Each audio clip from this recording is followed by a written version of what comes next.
A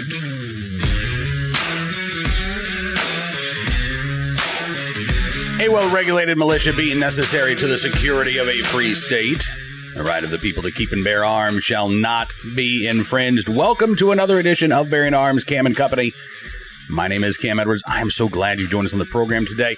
We are going to be talking about another poll showing really bad news for Democrats in the upcoming midterms. Now, look, a lot can happen between now and November, but we have seen a number of polls around the country showing that the Democrats are in trouble, particularly when it comes to the gun issue. Yeah. I mean, obviously, look, the generic ballot is not good news for Democrats. Inflation is not good news for Democrats. That's the top priority for American voters in poll after poll after poll right now. And Democrats and Joe Biden are underwater on that particular issue. But when it comes to specifically talking about gun control, the Democrats aren't faring any better with the American electorate. And that, I think, is significant. We've seen a number of polls over the past 3 or 4 months showing that support for new gun control laws is at the lowest level in recent years. That is just not a priority for voters. And this confirmed by a new Morning Consult Politico poll. I'm going to just focus in on a couple of key questions here. So first, they asked, who do you trust more on gun policy? And we can break down the crosstabs pretty specifically, but here's the top line number. Among registered voters, 38% said that they trust Democrats more to handle gun policy. 45% said that they trust Republicans in Congress more to handle gun policy. Now, that's outside of the poll's margin of error. 17% of respondents say, I don't really know. And again, you can look at these numbers, and in demographic after demographic, Democrats are failing to reach 50%, failing to reach 40% in a lot of circumstances. 36% of males say that Democrats, they trust more on gun policy. 40% of women, in fact, look at that, 40% split. 40% of women say they trust Democrats more in Congress. 40% say they trust Republicans more in Congress. Now, that is an issue where typically women far are more supportive than men are for new gun control laws. So the fact that this is a 40-40 split in this Morning Consult Political poll, again, I think indicates the real trouble the Democrats are in by, continuing to embrace their anti-gun agenda. We can break it down by age as well. The youngest voters, 18 to 34, 42% say they trust Democrats more, 36% say they trust Republicans more.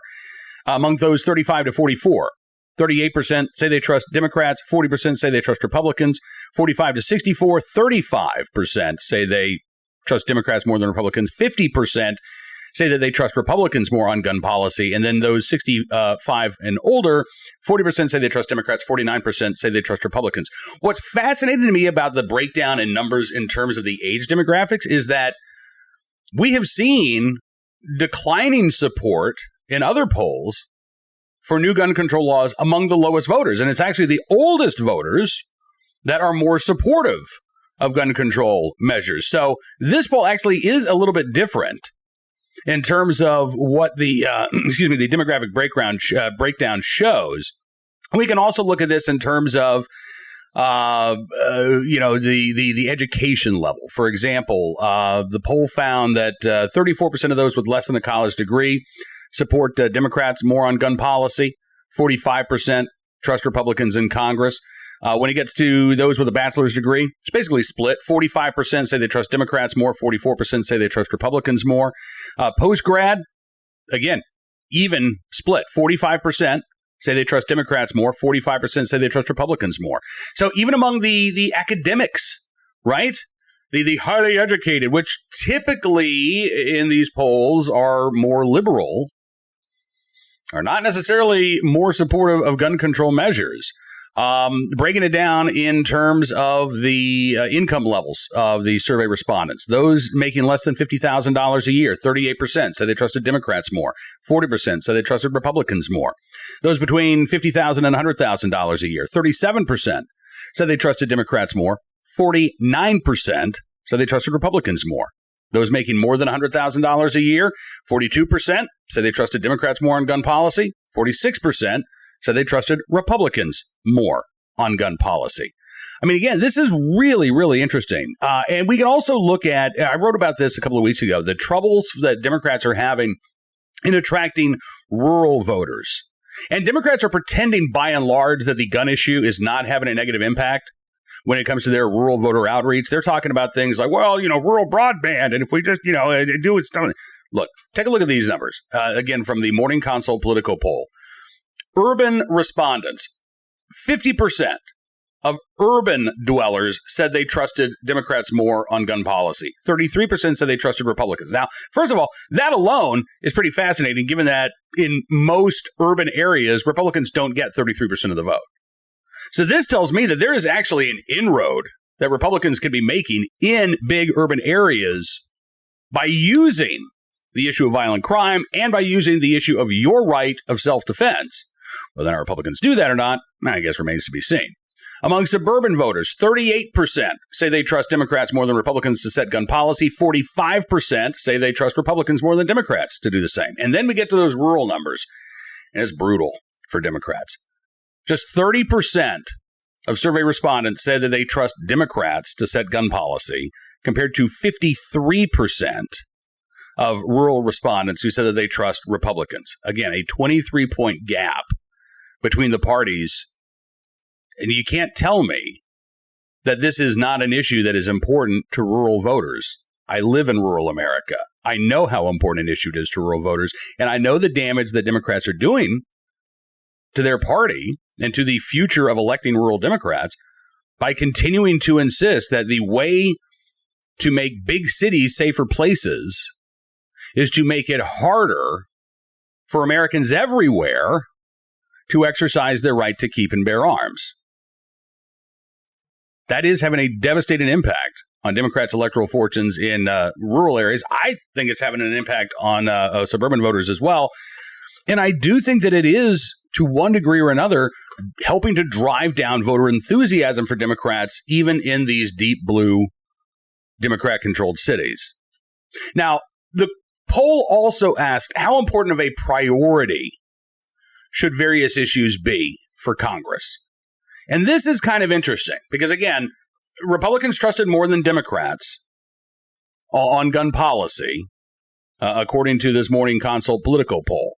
But when this survey asked the specific question, how important of a priority should passing legislation placing additional restrictions on gun ownership be? So this is specifically asking about more gun control laws.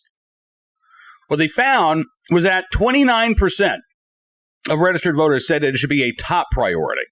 Another 22% said it should be an important but lower priority. Now, note, you add up 29 and 22, you don't get to 50%, right? So less than half of voters say that more gun control laws should be a priority for Congress. Whether a top priority or even just it's a second tier topic. Now, when Politico and Morning Consult asked that same question about inflation, more than 70% of respondents said that it was important to one degree or another for Congress to tackle inflation. Reducing the national deficit, again, about 70% of voters to one degree or another said, yes, that's an important consideration. Even Democrat wish list items like healthcare reform, far more popular, even among Democratic voters, than prioritizing new gun control laws, which, by the way, I don't think is going to get through Congress. The concern, though, is that there are enough Democrats who do want to make gun control a priority to one degree or another, that the Biden administration is going to have to continue to try to work with them and try to appease them and try to excite them and get them to turn out this November. And the way to do that, if you can't get gun control legislation through Congress, is to use the power of the executive branch of government, right? And that's what we're seeing Joe Biden do.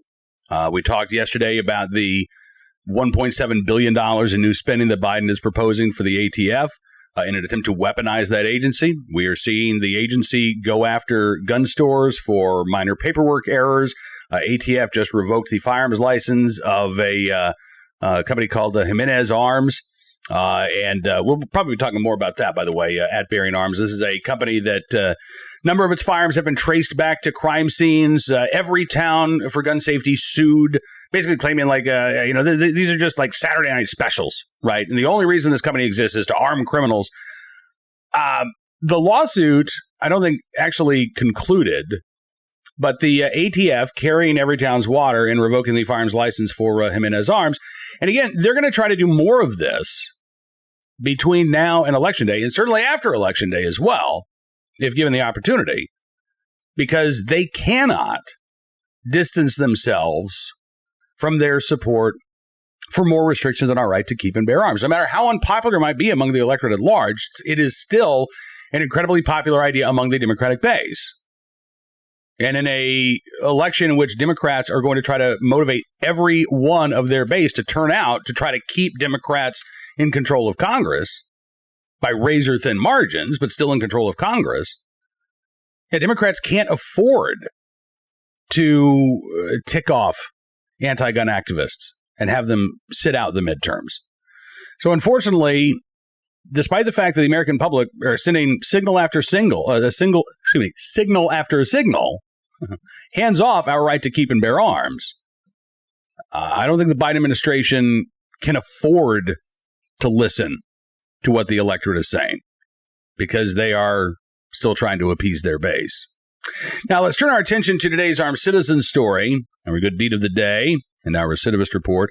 We'll start there with a story out of Asheville, North Carolina, where my colleague Tom Knighton actually reported a few weeks ago that violent crime in Asheville is up, but gun violence is down dramatically in Asheville. In fact, there have been no homicides in which a firearm has been used in Asheville, North Carolina. What we are seeing, though, again, is an increase in number of violent crimes, including a double shooting in Asheville, allegedly committed by someone who is no stranger to the law, unfortunately. Fox Carolina reports that police responded to a shooting at a home around 3:40 Wednesday afternoon. They found two victims at the scene who were taken to a local hospital with serious injuries. They also found the suspect nearby, a guy named 48-year-old, or a guy named DeMarcus Antonio Royal. He's 48. He was taken into custody. He's been charged with discharging a firearm in city limits, possession of a firearm by a felon, 2 counts of assault with a deadly weapon inflicting serious injury with intent to kill, as well as 2 counts of attempted murder. Now, police say that Royal had 6 open warrants for probation violations, as well as 1 for resisting, delaying, or obstructing a police officer. And again, a previous felony conviction to his name as well. We don't know exactly when that felony conviction took place or how much time he served behind bars for that felony conviction. But again, once again, the alleged perpetrator of a violent crime, somebody well known to law enforcement. We talk about this all the time here in Bearing Arms Cam and Company. This is not rocket science. If you want to impact violent crime, you want to make cities a safer place, you don't go after law-abiding gun owners. You don't go after people who are, again, trying to follow the law. It makes no sense. You go after the much smaller number of individuals out there who are known to police, who are known to the courts, and frankly, who are known to the communities that they're preying upon. And that's where you start. You take those individuals off the streets. You don't give them plea bargains. You put them behind bars for as long as the law allows, because they have proven themselves to be incapable of being out in public without causing a danger to others. And when you do that, when you make that a focused priority to deter the most violent offenders, dramatic results can happen. I'm talking about 50% reductions in homicide rates. We've seen this around the country. Problem for Democrats right now is that it involves prosecutions. It involves prison time. It involves getting tough on crime. And no matter how much Democrats might proclaim that, we don't want to defund the police, we don't want to reimagine police, we don't want to reimagine public safety, they're still very, very reluctant to adopt these policies that actually lead to violent criminals being incarcerated for a long amount of time. They view that as an injustice and not, again, as a valuable public safety tool. Today's Armed Citizen story from New Orleans, Louisiana. And this one, I got to tell you, this one, I'm always glad to see people who are able to protect themselves with a firearm. But there are some circumstances where you just think to yourself, gosh, man, I wish that didn't happen. And this is one of those. A father in St. Rose, Louisiana, fatally shooting his son who tried to attack him. Yeah, I know. According to the New Orleans Advocate, the shooting in St. Charles Parish happened on Tuesday night, about 5:30. The 21-year-old son was wearing a bullet-resistant vest. He had a handgun when he went to his parents' home. He began arguing with his mom. Police haven't said what that argument was about. But the man's father returned home at some point. The argument apparently escalated. That's when the son drew his gun, and that's when his father had to draw his own. Deputies found the son with more than one gunshot wound inside the house. He was pronounced dead at the scene. Neither the man's mother or father were injured. Case is under investigation, but it does look like a case of self-defense at this point. Police say the son had a history of mental illness, had been committed for treatment multiple times. Authorities had numerous previous contacts with the man, according to the parish sheriff's office. And again, we'll keep an eye out on the story. It is just a heartbreaking story to read. You know, it's never a good thing when somebody is forced to act in self-defense. I mean, that's never really a cause for celebration because, I mean, somebody's life was in jeopardy. But when you are forced to defend yourself against somebody you love, against somebody you've cared for their entire life, against somebody who you have tried to help, somebody who you held in your arms as a baby, and now they're attacking you, and you have to kill them to protect yourself and your wife. I mean, I cannot imagine the heartbreak that this family must be going through. I am glad that he was able to protect himself and his wife, but I am just, I'm heartbroken for the family that, again, the system wasn't able to help this young man. Multiple commitments, multiple contacts with law enforcement. And apparently none of it led to that 21-year-old getting the help and the treatment that he needed. And as a result, we saw this heartbreaking situation. Now, today's good deed of the day, Cary, North Carolina, where a police officer and an athletic trainer recently reunited with the man that they helped save a few months ago. This was a really heartwarming occasion. This was at Green Hope High School. Last February, a guy named Robert Gresham Sr. had gone to the school to see his granddaughter. She was performing at a cheerleading event. So Gresham's up in the bleachers. He's sitting there with his son, and he just starts to not feel well at all. So his son helps him down the stairs to go into the bathroom. Rob Gresham Jr. said he remembers his dad getting weaker by the minute, and he said, I helped my dad. And I said, are you okay? And he said, no, I'm not. He was having a heart attack. And his son says, I thought I saw the life leave his body. Well, it just so happens that Brian Smith, who's a police officer in Cary and a former resource officer at the school, was there on campus, and he saw what was going on. And he came over, started checking Robert Gresham Sr.'s pulse. He said he didn't have one. So I immediately went into CPR mode. Eric Hall, who is an athletic trainer there at the high school, also saw what's going on. He ran over with an automated external defibrillator. It wasn't needed, thankfully. Smith's CPR was enough to revive Gresham, who has since recovered. And again, this week, the school put on what they had called an event to honor, quote, excellence in service. And it was really a surprise to reunite Gresham with both Eric Hall and Officer Smith. Smith said, quote, I was just doing my job that day, and I'm glad that God put me where he did that day. He says, I know it was God that had me in his hands. So, in the right place, at the right time, willing and able to do the right thing. Eric Hall and Brian Smith, we thank you very much for your very good deeds. By the way, Smith received an award for outstanding performance in an emergency situation, and coming up next week, Eric Hall is actually going to be named the State Athletic Director of the Year, so more accolades coming their way. All right, that's going to do it for this edition of Bearing Arms Cam and Company. I want to thank you for being a part of the program as always. Don't forget to check out the website, bearingarms.com, for even more Second Amendment news and information that you need to know about throughout the day. We could see, by the way, constitutional carry signed into law in Georgia perhaps as early as tomorrow. The State House approved the final version of constitutional carry on Wednesday. Senate is in recess, I believe, until Friday morning. So, fingers crossed that Friday, Georgia becomes the 25th constitutional carry state. We'll let you know all about it at bearingarms.com. Don't forget to become a VIP subscriber to Bearing Arms. If you like what you see, just go to bearingarms.com/subscribe. Use the promo code GUNRIGHTS, and you can get a significant savings on your VIP membership.